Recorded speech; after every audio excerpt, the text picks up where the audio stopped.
Hello guys! Magandang umaga po sa ating lahat. Ngayon po ay araw ng Sabado. At ayan guys, kung nakikita nyo, papunta po kami ngayon sa may sementeryo upang dalawin ang aming yumaong ina.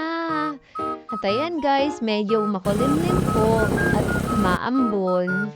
Siyempre guys, hindi po kami makakapunta ng sementeryo hanggang wala kaming baon na tinapay kasi po, hindi pa po kami nagagahan.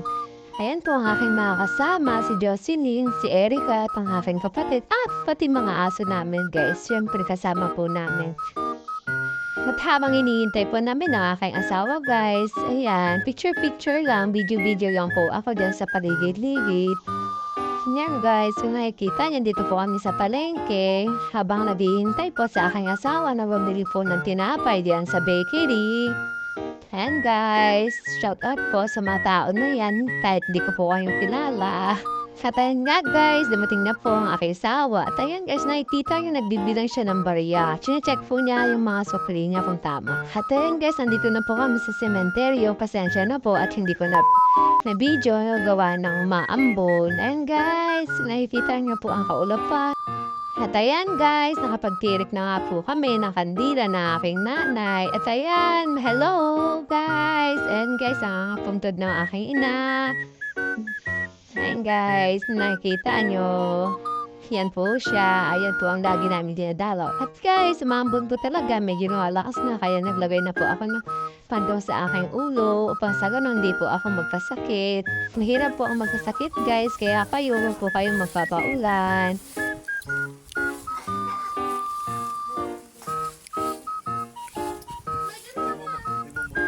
At ayan guys, nagme-merienda na po kami. Merienda po tayo. Mamaya-maya guys, uuwi na rin po kami. Pero dadaan po muna kami sa palengke upang makabili ng ulam. At ayan guys, pauwi na nga po kami. Palabas na po kami ng sementeryo. Ayan guys, nakikita niyo po, palabas pa lang po kami ng sementeryo niyan. Umikot na lang po kami, gawa ng ginagawa po yung daan.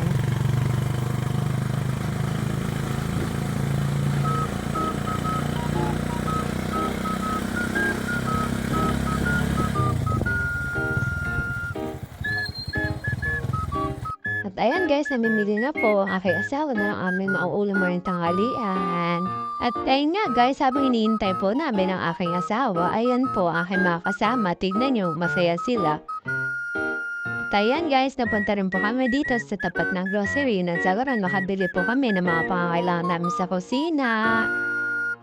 At ayun ang aking kapatid, kasi tingnan nyo, napakaganda, wow. At ayun nga po guys, bumibili na rin po ang aking asawa ng mga pagkain ng kanyang mga alagang manok. At ayan guys, hinihintay na lang po namin ang aking asawa upang sa gayon ay makauwi na rin po kami. At ayan guys, kami po ay dumaan sa isang gasolinahan dito sa may Nangambulan, baka po kami maubusan. Ayan guys.